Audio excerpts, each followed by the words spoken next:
هاي، السلام عليكم ومرحبا بكم في حلقة جديدة من البودكاست. اليوم حلقة ماشي بحال الآخرين. اليوم عنحبسوا شوية وعنرجعوا في الطريق اللي درنا واحد الرحلة صغيرة على السعادة، وشنو هي وعلاش كنقلبوا عليها وعلاش بزاف ديال الناس كيتعذبوا هما أصلا عندهم كل شيء. اليوم بغيت نختم هذا الموضوع بسؤال واحد: شنو هو الفهم ديال السعادة بالنسبة لي؟ والسؤال الثاني: واش فعلا إذا وصلتي وحققتي الأهداف ديالك واش غتكون فعلا سعيدة؟ غتقتنع بداكشي اللي عندك وغتبقى كتسعى لشي حاجة أخرى؟ حيت بزاف ديال الناس وصلوا وما ارتاحوش. بالعكس، هاد الحلقة ما غتعطيكش وصفة سحرية، ولكن ممكن تعطيك وضوح ووجهة نظر مختلفة. الوضوح والوعي في بزاف الأحيان كيكون أقوى في التحفيز. واخا تكون كتحس أنك دابا ماشي في المكان اللي بغيتي، وراه ممكن غير خاصك تبدل النظرة ديالك، تبدل الطريقة باش كتشوف المشكل. حيت السعادة بعض المرات كتكون قدامنا ولكن احنا ما كنشوفوهاش، ولا المفهوم ديالها عندنا كيكون غلط. السعادة طريقة عيش، ماشي شي حاجة كنلقاوها. كبرنا وحنا كنسمعوا بزاف ديال المعتقدات: نهار اللي غتخدم غتكون سعيد، الا شديتي في قرايتك وقريتي مزيان غتكون سعيد، ملي تكبر ويكونوا عندك الفلوس غتكون سعيد، الى اخره من الامثله والمعتقدات. ولكن شنو كيوقع عند بزاف منا؟ كنوصلوا للهدف كنحسوا بواحد الفرحه صغيره وصافي، بحال الى النفس كتقول صافي غير هادشي. علاش في الرأي ديالكم؟ حيتاش حنا تربينا على فكرة ان السعادة جائزة، ولكن السعادة ماشي جائزة كنستحقوها من بعد التعب. السعادة هي كيفاش كتعامل مع راسك وكيفاش كتعامل مع حياتك في وسط الطريق. مثال بسيط: حققتي شي انجاز، كنتي كتقرا وشحال هادي كنتي كتجيب واحد لانوت، ودرتي واحد المجهود وجهدتي من راسك وعطيتي الوقت من راسك وحسنتي لانوت ديالك في القرايه. هادي راه انجاز، راه خصك تشكر راسك وتعطي الوقيته من راسك باش تفرح براسك، باش تكون سعيد براسك. خصك تتعلم تحتفل باي ليتل وين اللي درتيه في حياتك، واخا يكون غير شي فرحه صغيره اللي عتشكر فيها راسك على هذاك الافور اللي درتي. حيت الا كنتي تعيس في طريق النجاح ديالك كتحكر راسك انت الاول، تقارن راسك، كتجري مورا شي حاجه، كتضغط على راسك وما كتشكرش راسك، غادي تبقى تعيش هاد الاحساس هذا حتى ولا وصلتي لداكشي اللي انت باغي. حيت الهدف كيف ما كان ما كيبدلش الداخل ديالك تلقائيا، الداخل ديالك كيتبدل بالوعي والسلوك اليومي. السعاده ماشي فين غادي نوصل، السعاده هي شكون انا وانا كنحقق الاهداف ديالي، شنو هما هادوك لي بوتي زوبستاكل اللي تحطوا ليا في الطريق ديالي وقدرت انني نديباسيهم. السعاده نمط العيش. الا كنتي شي واحد اوبتيميست راه غتشوف ديما البوزيتيف، الا كنتي شي واحد بيسيميست راه شنو ما درتي ديما غتلقى النيجاتيف وديما غتلقى كيفاش تعاتب راسك، وهذا خطا كبير. خصنا نكونوا حنان وظريفين مع راسنا. والنقطه الثانيه ان السعاده كتحتاج حضور. السعاده ما كايناش في المستقبل، كاينه في الحاضر. بزاف منا كنقولوا من بعد غندير، غنفرح، من بعد ما ننجح، من بعد ما نتزوج، من بعد ما نشري، من بعد ما نكمل، من بعد ما الى اخره. ولكن الحياه ما كتوقفش عند من بعد. الا كنتي كتعلق السعاده ديالك بالمستقبل راه كدير واحد الحاجه اللي غتضرك، كتقايد الحاضر ديالك بواحد الوهم. وكاين اللي كيعيشوا غير باش يجي النهار المزيان وكيضيعوا الايام اللي بين يديهم. السعاده ماشي كتجي نهار واحد وكتقول لك هاي انا. السعاده كتجي ملي كتولي تعيش اللحظه بالوعي، حتى الا كانت حياتك ناقصه ولا عندك مشاكل، حتى الا كان فيك الخوف، حتى الا مازال الطريق طويل، تقدر تكون عندك الراحه الداخليه.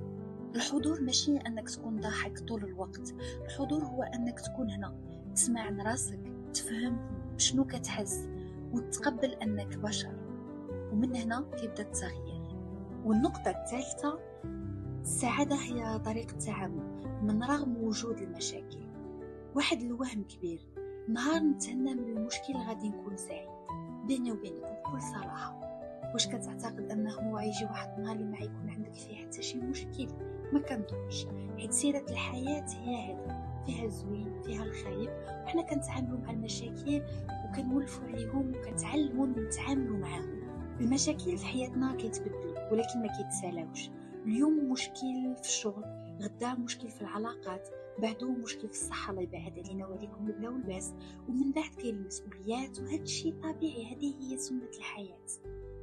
الفرق السعادة ماشي بين اللي عنده مشكل واللي ما عندوش، الفرق بيناتهم هو واحد كيهرب من المشاكل وكيزيد يعقد حياته، واحد آخر كيتعامل مع المشكل بعقل وبهدوء. الألم جزء من الحياة، وكاين المعاناة اللي كنزيدوها احنا على راسنا بالتفكير الزايد، باللوم، بالخوف، بالمقارنة وبالسيناريوهات اللي كنديرو احنا في العقل ديالنا. السعادة أنك ما تهربش من الألم وما تخليهش يكسرك، كتعلم منه وكتكمل المسار ديالك. كتولي تقول مثلا فعلا هاد المرحلة صعيبة في حياتي، ولكن عادي عندوز منها. وهنا كتولي أقوى، وهاد القوة كتجيب لك واحد الراحة، واحد الطمأنينة، وواحد اليقين أنه ما يبي غدا يكون أحسن. وبالنسبة للنقطة الرابعة كتجيني أنا من بين النقط اللي مهمة بزاف، هي ما يمكنلكش تكون سعيد وانت كتكره راسك. إلا كنتي ديما كتقارن راسك، شوف فلان فين وصل، شوف فلانة شنو دارت، أنا علاش باقي هنا، إلى آخره.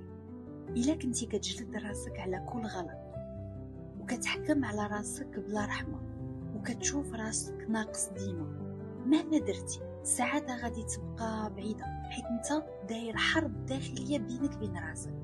التصالح مع النفس ماشي صعيب وماشي سهل في نفس الوقت. التصالح مع الذات ماشي أنك تقول أنا كامل وما محتاج والو. التصالح هو أنك تقول أنا ناقص ولكن نقدر نتعلم، أنا غلط ولكن نقدر نصحح الأغلاط ديالي، أنا مقصح ولكن نقدر نداوي راسي. هاد الصوت الداخلي ديالك إلا كان قاسي بزاف غادي يدمرك، وإلا كان رحيم ومعقول غادي يبنيك، غادي يعاونك أنك تبني واحد استقرار بينك بين راسك، واحد سيف بليس بينك بين راسك فين تقدر تهدر مع راسك، تعاتب راسك وتصحح راسك في واحد المكان أمين اللي خالي من العتب وخالي من المقارنة. الفهم والوعي كيبدل كل شيء. ماشي خاصني نكون مثالي 100% باش نستحق السلام، خاصني غير نكون صادق مع راسي ونحن في راسي ونخدم شوية بشوية على راسي. والنقطة الخامسة هي السعادة ماشي مسؤولية الآخرين، مسؤوليتك.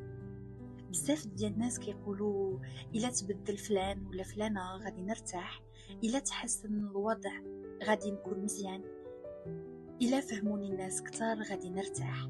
ولكن الحقيقة القاصحة هي أنك إلا عطيتي مفتاح السعادة للناس ما عمرك انت غتكون سعيد، وما عمرك ما غتكون انت هو لاكتور ديال لو بروبر بونور ديالك. راك غتكون عطيتي السلطة للناس باش يتحكموا في الأحاسيس والمشاعر والسعادة ديالك. اليوم يكونوا مزيانين معك هانت مرتاح، غدا يتبدلوا عليك هانت دمرتي، وتبقى حياتك متعلقة بالناس. السعادة ديالك مسؤوليتك، ماشي بمعنى الأنانية، بعيد على هادشي، بمعنى ديال الوعي. أنا مسؤولة على ردة الأفعال ديالي، أنا مسؤولة على الحدود اللي كندير بيني وبين الناس، وأنا مسؤولة على الاختيارات ديالي. الناس كيتبدلوا، الظروف كتبدل، ولكن انت ولا انتي تقدر تبقى ثابت من الداخل، تكونوا عندك مبادئ وتكون متشبت بيهم. وقبل من هاد الشيء هذا كامل تكون عندك واحد العلاقة بينك وبين راسك. النقطة السادسة والأخيرة هي السعادة نتيجة ماشي هدف. مين كتجمع هاد النقاط كاملين اللي شفنا كتخرج بخلاصة واحدة. السعادة ماشي شي حاجة كنجريو وراها، السعادة كتجي ملي كتبدل طريقة العيش، كتولي كتبدل أسئلة، ماشي فين السعادة ولكن شنو اللي خاصني نبدل في حياتي باش نكون متوازن.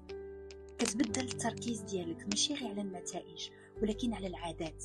كيفاش كنفيق، شنو كنقول لراسي، شنو كنسمح لراسي ندير، وشنو كنسمح لحياتي يدخل ليها، شنو هما الحدود ديالي بيني وبين الناس، وفين كنحط الطاقه ديالي.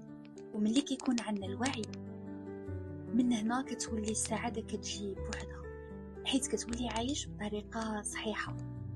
وحتى الا ما كانتش السعاده كامله، كتولي على الاقل عندك السلام وعندك المعنى وعندك قدره ديال تتكلم.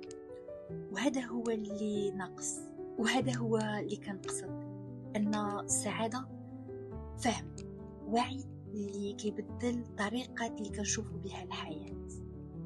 دابا بغيت منك تمرين بسيط ولكن قوي. من بعد ما تسالي الحلقه، وقف دقيقه مع راسك وطرح على راسك هذا السؤال: فين كنت كنطلب السعاده بطريقه غلطه؟ وكتب 3 الاجوبه بلا تزيين. واش كنت كنعلق السعاده ديالي بالمستقبل، اولا كنربطها بالناس؟ وواش انا قاسي مع راسي؟ نتمنى هاد الحلقه هذه من البودكاست تكون عاوناتك تفهم راسك غير شويه اكثر. شكرا من القلب على انك وصلتي حتى لهنا. بارطاجي هاد الحلقه مع شي واحد الى جوجيتي انه خصو يسمعها، وخلي لي تعليق، حيت التعليق ديالكم كيحفزوني باش ندير دي فيديو اكثر ونهضر على مواضيع اكثر. وان شاء الله باذن الله راه عندي لكم واحد لا سوربريز في رمضان، حتى تبقاو واحد 3-4 جور ديك الساعه نبارطاجيها معكم. والنقطه الاخيره اللي غنقول لكم هي: السعاده ماشي هي المشكل كان في الفهم ديالنا ليها. الا خرجتي من هذه الحلقه بوضوح اكثر، راك فهمتي راسك وبديتي كتوعى، حيت الموضوع كيبدل الاتجاه. هذا الموضوع تسالى، ولكن الرحله ديالنا باقي ما تسالاتش. في الحلقه الجايه غادي نهضروا على الانضباط وعلى الافعال. نتلاقاو في الحلقه الجايه من البودكاست. كانت معكم بشرى. See you guys.